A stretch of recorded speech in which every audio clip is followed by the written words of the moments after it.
Hello, আসসালামু আলাইকুম। Nokia RM1035 আপনারা দেখবেন charger port connection plus repairing. দেখুন এর প্লাস কানেকশন ছিল না, এখানে প্লাস কানেকশন থেকে জাম্পার করে ক্যাপাসিটার পর্যন্ত নিয়ে এসেছি।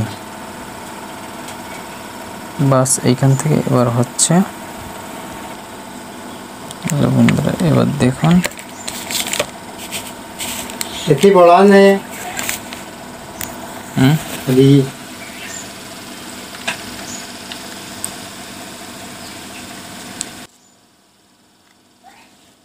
ये देखो ना मेरी रोटी तो चावल दीते है ना बनू तुमने एक आधी दी थी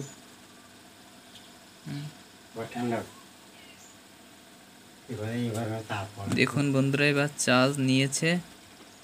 ইনশাল্লাহ চ্যানেলটি সাবস্ক্রাইব এবং লাইক করে দিবেন পরবর্তী ভিডিও পাওয়ার জন্য। ধন্যবাদ সবাইকে।